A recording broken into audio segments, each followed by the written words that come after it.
Olá, está começando mais uma edição do Geocast, o podcast da Associação Brasileira dos Geógrafos Regional Maringá. Esse programa só é possível por meio do edital de fomento do Conselho Regional de Engenharias, Agronomia e Geociências do Paraná. E hoje nós estamos aqui para conversar sobre as atividades dos profissionais do CREA e o impacto na economia que essas atividades geram. E quem está aqui com a gente são nomes muito importantes. Vamos receber então ele que é economista, político, professor e atual diretor-geral da Itaipu Binacional. Seja bem-vindo, Enio Velho. Tudo bem? Um grande prazer estar aqui para conversar com vocês. Obrigada, e estamos também aqui com o engenheiro civil, professor e presidente do CREA Paraná, Ricardo Rocha. Obrigada, presidente, mais uma vez pela presença. Eu que agradeço, olha, é um enorme prazer de mais uma vez estar aqui nesse Geocast e agora, com essa presença aí, o Enio, que está à frente da maior empresa de engenharia, a maior obra de engenharia do século XX. Vamos ter bastante assunto, né, presidente? Vamos até deixar ele falar mais, eu quero ouvir ele. Com certeza!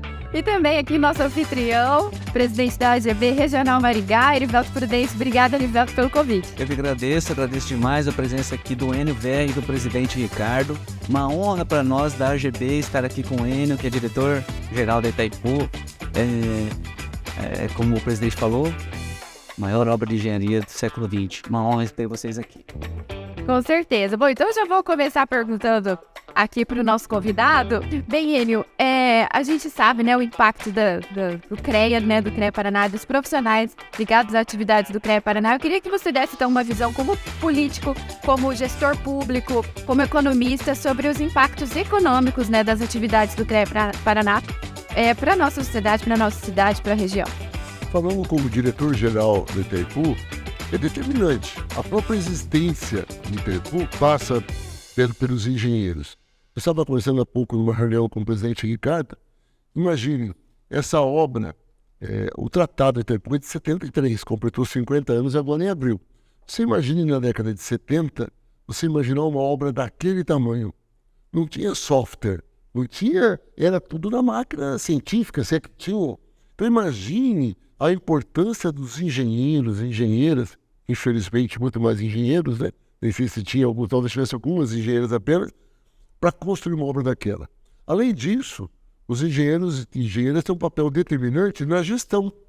Até tem um número muito grande de engenheiros. Aliás, inclusive, os engenheiros vão dominar o mundo no que se refere a Itaipu, porque na área administrativa, na área financeira, a maioria dos profissionais que são aprovados nos concursos vem da engenharia, os engenheiros eletricistas, mas também da civil, mecânica. Então, é uma empresa que tem hoje em torno de 1.250 funcionários, que sem dúvida nenhuma, mais da metade desses servidores são portadores de curso superior e a maioria são engenheiros e engenheiras. Então a engenharia tem um papel determinante na construção, na gestão e nas políticas públicas que Itaipu desenvolve, até porque, tanto no período passado, onde Itaipu estava focada muito na infraestrutura, portanto com um papel determinante do CREA nesse processo, ou agora, que nós estamos focados na questão da inclusão social, na questão ambiental, do desenvolvimento local, o CREA também tem um papel estratégico. Então, eu diria a você que, per si, a existência de Itaipu passa por essa relação com o CREA e a sobrevivência de Itaipu, a sua capacidade de desenvolvimento e inovação também convive diretamente com as políticas desenvolvidas pelo CREA. E o senhor falou aí sobre políticas públicas, Então, qual que é a importância de investir também em educação, em um ensino superior de qualidade voltado para essas atividades profissionais que impactam diretamente na Itaipu Binacional? Não há como você pensar em Itaipu sem ter o pessoal do ensino superior. Mas é mais do que isso. Lá nós precisamos das pessoas altamente qualificadas. Isso implica serem até graduadas, mas nós precisamos de um quadro técnico que tem pós-graduação e, principalmente, a gente usa muito um quadro técnico de carreira para pesquisa. Claro que é pesquisa aplicada. Imagine, um determinado equipamento mecânico que foi feito na década de 70 não é o mesmo hoje. É preciso que os próprios técnicos e engenheiros da Itaipu fiquem desenvolvendo, repensando aquele equipamento para atualizá-lo tecnicamente. Então, nós temos dentro do Itaipu uma fundação, um instituto de pesquisa chamado Parque Tecnológico do Itaipu, onde nós temos um número muito grande de profissionais, que nós trabalhamos com a qualificação desses profissionais e também em parcerias com as universidades, em bolsas de pesquisa, tratando como pode melhorar o equipamento utilizado no Itaipu e também, cumprindo o nosso papel social, como desenvolver novas tecnologias que podem ser usadas em Itaipu, mas também podem ser cedidas ao resto do país. Até porque tecnologia não tem limite geográfico. Não é, Edivaldo? A ciência não tem limite geográfico. Então, a inovação científica, ela é uma das missões de Itaipu também. Então, a importância de ter um ensino superior qualificado, ter uma preocupação muito com a inovação tecnológica e com a ciência, faz com que as universidades, em especial as universidades públicas, sejam grandes parceiras em termos de convênios, de bolsas, com o Itaipu e o nosso parque tecnológico. Não só as universidades da região oeste do Paraná, ali nós temos a UNILA, temos a UniOeste, o Instituto Federal, a Universidade Tecnológica do Paraná, como também universidades do resto do estado, a UEI, a UEL, a UEPG. Nós temos universidades, por exemplo, de fora do Paraná, que atuam nessa área de pesquisa. Então nós temos um número muito grande de convênios e projetos desenvolvidos em parceria com as principais universidades do Brasil e fora do Brasil. Enio, nós aqui no sistema Colfecrea e Mútua, nós temos aí diversos segmentos profissionais atuando dentro do sistema, né, presidente? E dentre eles, vou puxar a sardinha aqui para a geografia, para os geólogos, geociências, né? Então, nas suas falas, né, nas entrevistas que a gente tem acompanhado, tem se falado muito dessa mudança de foco da Itaipu, das políticas públicas, para além até dos municípios lindeiros, né, para todo o estado do Paraná. Qual que é o principal foco, né? A geografia, ela tem uma atuação de planejamento urbano, de gestão, de suporte técnico, suporte decisório para municípios, gestores, secretários, né?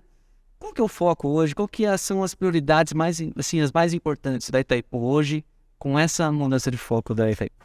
Nivelto, eu acho que seriam 2 pontos para responder para você. Primeiro, diretamente na questão da geografia física. Na geografia física, os efeitos sobre o lago de Itaipu, ele não atinge apenas 56 municípios. Nós temos muita preocupação com o assoreamento do lago. Hoje é uma previsão de 194 anos de vida do lago.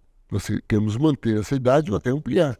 Para isso, foi feito um grande estudo e foi provado que tanto os 399 municípios do estado do Paraná, como 36 municípios do estado do Mato Grosso do Sul, têm influência direta sobre o assoreamento e atinge de forma direta ou indireta via os rios que acabam terminando no lago, no tempo de vida do lago. Portanto, essa nossa preocupação é muito grande e foi isso que foi determinante para que a gente mudasse o conceito de território. Para nós, o conceito de território não é apenas os 56 municípios. Território é toda aquela região que influencia no lago. Por isso, esse novo modelo. Um outro aspecto que nos atinge, eu ia para a geografia humana. Não dá para determinar um território só por um rio ou uma montanha. Nós entendemos que o território é determinado pelas relações sociais de produção. Afinal de contas, eu poderia afirmar para você, falando aqui de Maringá, onde estamos, que Londrina e Maringá é o único território. São cidades muito próximas, então seria um absurdo ter, por exemplo, 2 aeroportos. Por que nós temos aeroporto em Maringá e de Londrina? São cidades muito próximas. Acontece que também tem as relações sociais, tem culturais. Maringá nunca iria admitir um único aeroporto em Londrina ou vice-versa. Então, nós temos que levar em conta vários fatores para entender isso. Então, nós entendemos essa grande região, nós entendemos que tem características econômicas distintas e sociais, influência sobre o lago, e daí desenvolver as políticas. Então, temos políticas ambientais muito fortes para quem está ao redor do lago, que é um tipo de política ambiental, mas quando você vem para Maringá, você pode falar, mas que política ambiental você pode ter em Maringá? Simples, a questão da reciclagem. Aquilo que nós não reciclamos pode demorar muito, mas eu sei onde é que vai terminar. Vai terminar lá no lago. Lá no lago. Em Curitiba. Tenha certeza, aquilo que você não recicla em Curitiba termina no lago. Então, o conceito de mudar de foco, geograficamente falando, é a partir do conceito físico do território, mas também das relações sociais. Aí a nossa prioridade na questão social, ambiental e infraestrutura, mas a infraestrutura subordinada às questões sociais e ambientais. Se nós estamos falando aqui de território e escala geográfica, viu, presidente? Você viu? Gostei, tá dentro aí, viu? O conceito do Enio é fantástico, né? Eu acho que e fico muito feliz de estar vendo sendo implementado na Itaipu isso. É claro, né? Eu sou do Oeste, moro em Cascavel, sou professor da Unioeste, tudo que ele falou sobre o ensino superior eu corroboro. E esta visão agora de ampliar, né? Porque às vezes, claro, né? Se falava muito, o Paraná 3, a bacia, o que influencia diretamente. A gente sempre tem nessa ideia de que a usina, ela será a sua vida útil, né?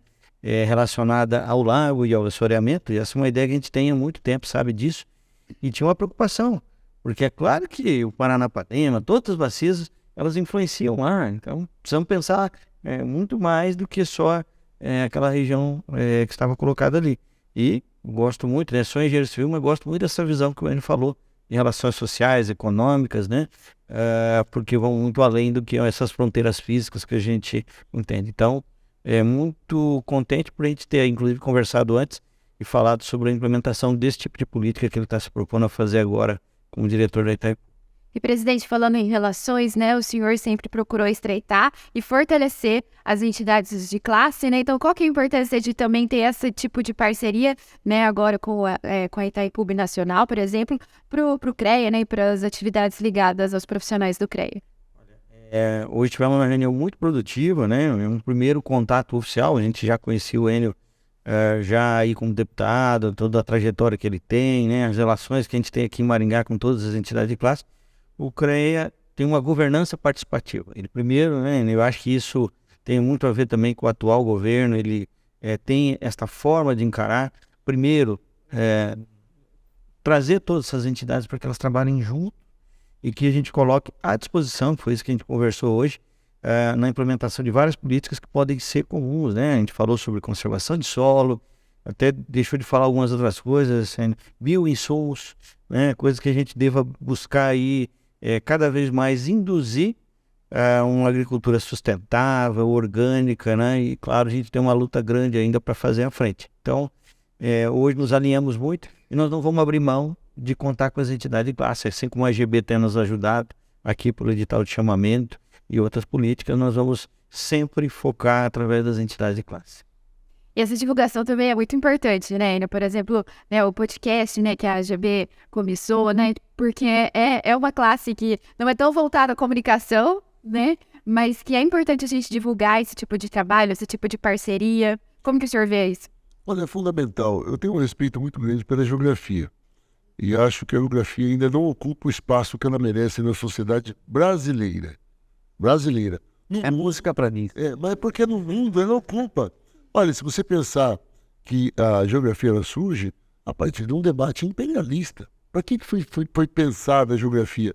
Na Alemanha, ela foi pensada a partir da melhor maneira para ocupar outros países. Ou seja, no momento onde se pensa em desenvolvimento, em crescimento, em relações internacionais, ou nessa palavra da moda, globalização, a geografia é determinante nisso, né? Às vezes você fica preso à economia, à sociologia, mas a geografia ela faz essa relação, que é muito importante, com a questão da engenharia, com a questão da economia, né, e com as ciências sociais, vamos chamar aí da sociologia.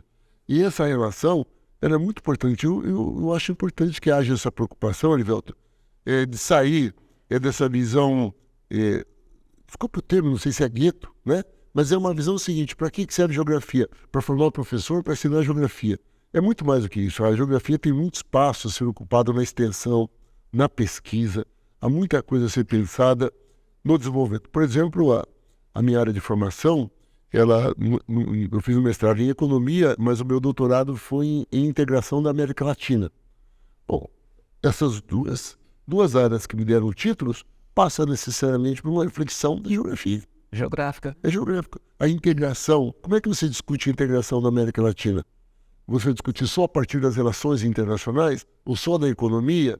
Só do direito? Só do direito? Exatamente. É preciso ter uma visão mais completa, mais integral desse processo. E a geografia tem essa contribuição que eu julgo extremamente importante. No cargo que eu ocupo hoje, como diretor-geral brasileiro da Itaipu, a geografia tem me auxiliado, meus parcos conhecimentos de geografia tem me ajudado muito em muitas decisões que eu tomo. A geografia ela é conhecida como uma ciência de síntese, porque ela consegue trazer para dentro dela essa análise de correlacionar dados e informações, gerando, então, uma informação que vai basear gestores a seguir no caminho mais correto, o caminho mais correto do desenvolvimento. Né? Que é isso que a geografia busca discutir mais veementemente no território. Né? O Enio falou do território e é exatamente isso mesmo que a geografia faz o debate. Eu fico muito feliz, você sabe, né, Elisal, durante a gestão a gente tem ampliado muito o trabalho com a geografia, né? Aqui está um grande exemplo. Tem mesmo.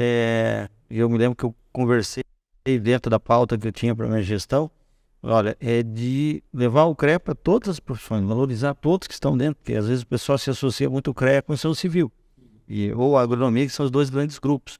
Mas nós temos uma quantidade grande de profissões que podem interagir, contribuir com atividades, inclusive, claro, como o Enio falou, não só pensar na geografia como ensino, mas geografia que apoia projetos, que os estuda, que traz informações, né?